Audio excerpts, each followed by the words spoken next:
Hello and welcome to Julie Hall Designs. Today I want to show you a new tool, the Perfect Placement Kit.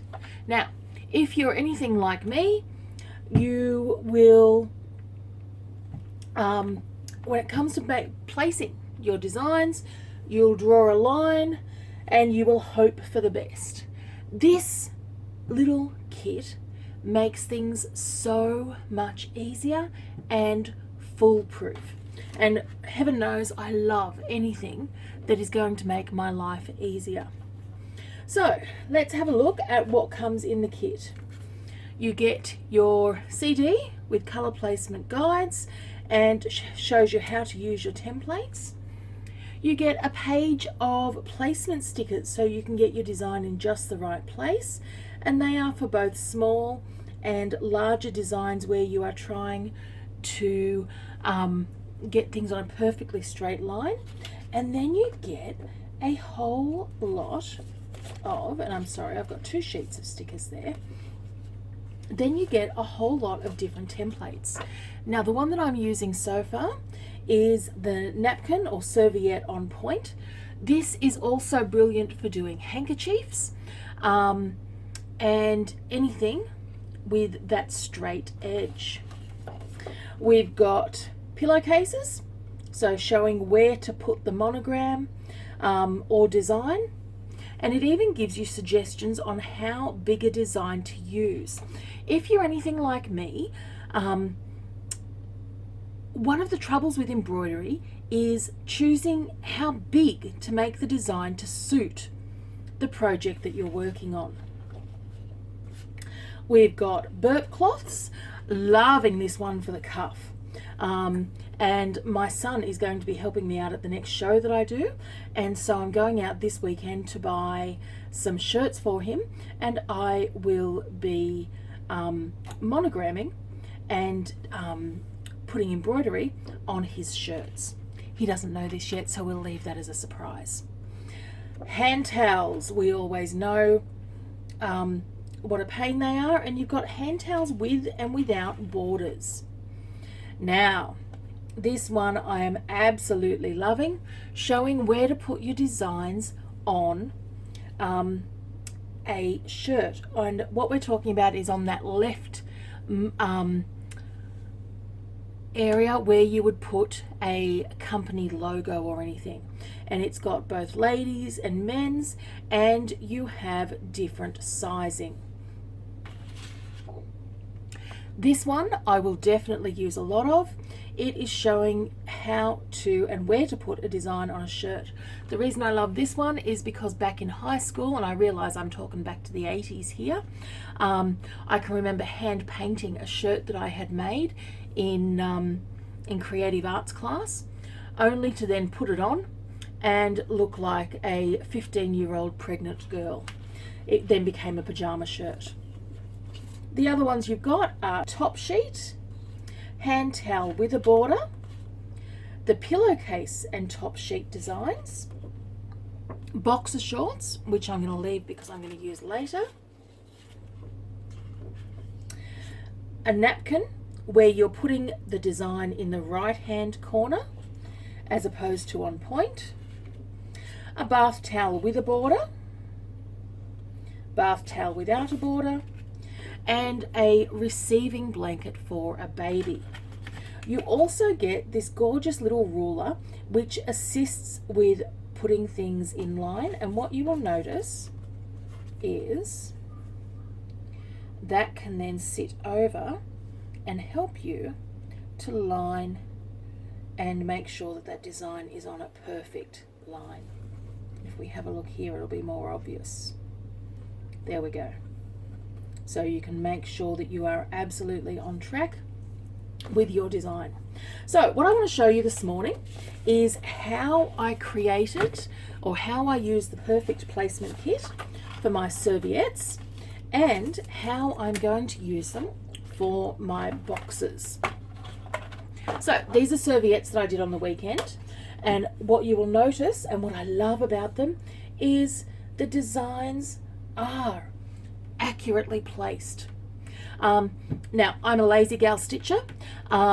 My serviettes were bought from Kmart and they were $2 for a 2-pack.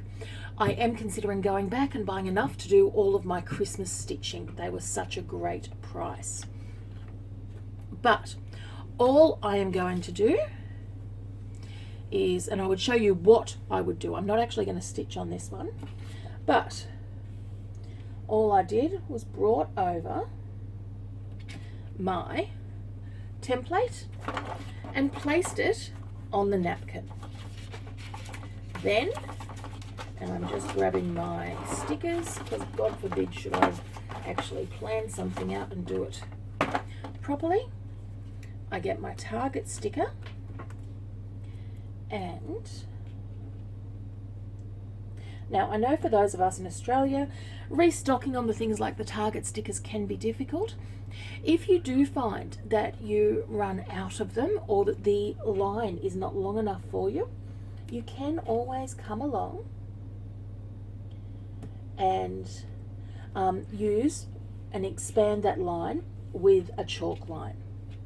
So that is then as difficult as it gets.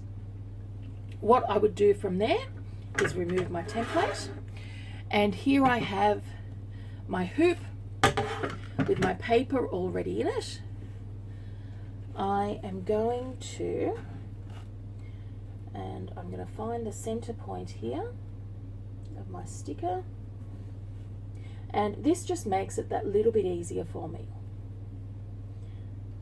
I'm going to precisely position it once I get it into the hoop and make sure that I'm on that straight angle.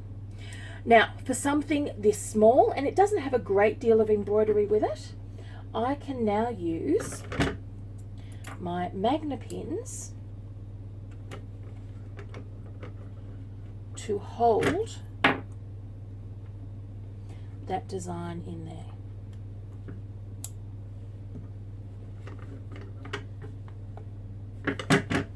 The design is held and I am ready to stitch.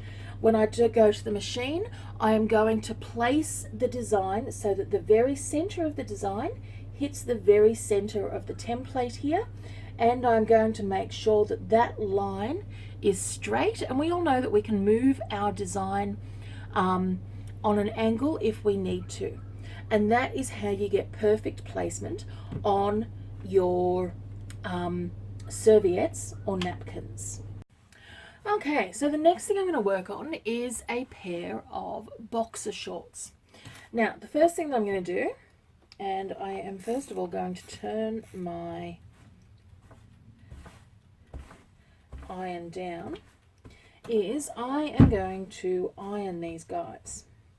Traditional place for putting a monogram on boxer shorts is left hand side.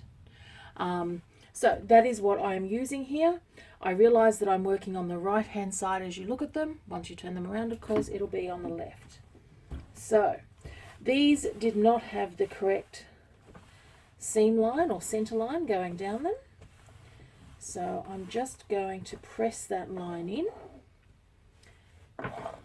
and then turn my iron off, please excuse me, so that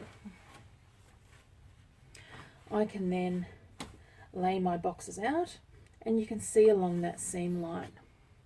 Now, I'm not popping a monogram on mine. Instead, I am popping a pair of red lips. And these are a design that is on my Pillow Talk collection. Now, what I like here is you will see, and I'll pop that under there. Hopefully that's good for being able to see.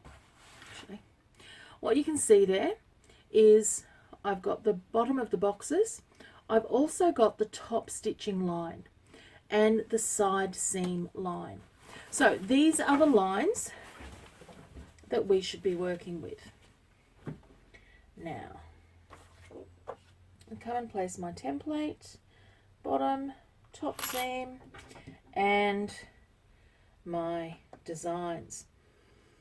So my design should be going around here.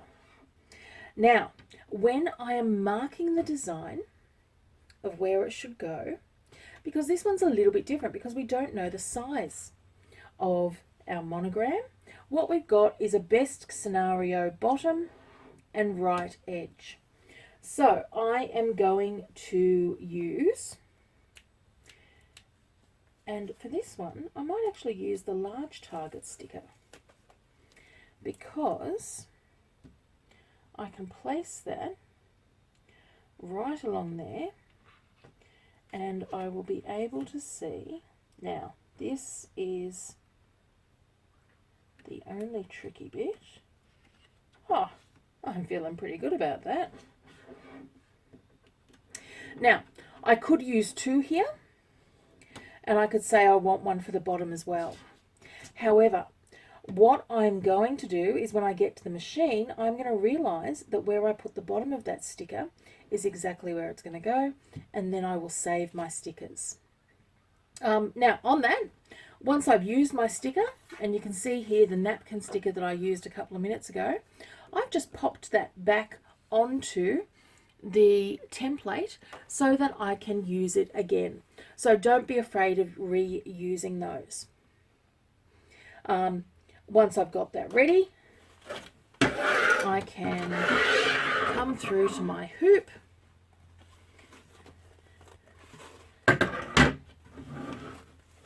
and if I was hooping those, I would probably be turning them inside out,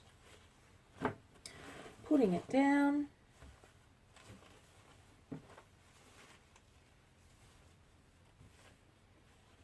and realizing that my hoop goes that way in the machine, coming along. Now, got to be honest, as well as using the magna pins here, I would probably also baste. And the main reason I would baste is because this fabric is miserable. It is not nice fabric to be stitching with. And just to get that slightly better result,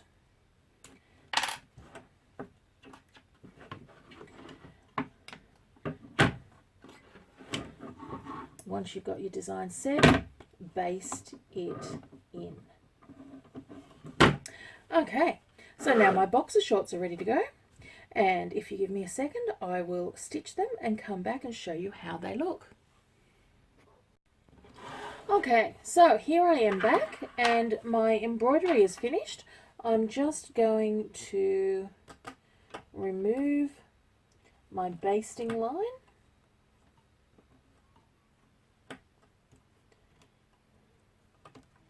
And let's see what we've got. It's always that last stitch or two, isn't it, that gets you. And look, I can leave that till later. It is not going to impinge.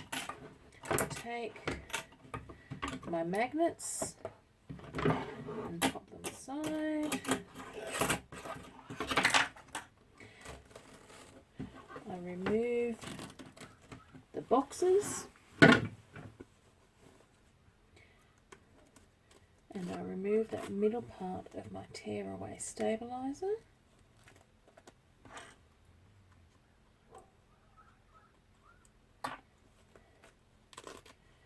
And I can do my little cleanup later, I'm not too worried about that.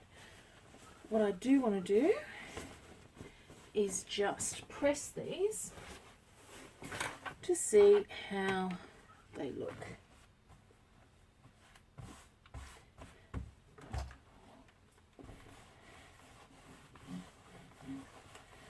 Okay, and now if we go back to our monogram, what you will see is, and I just need to pull that over there to that center part,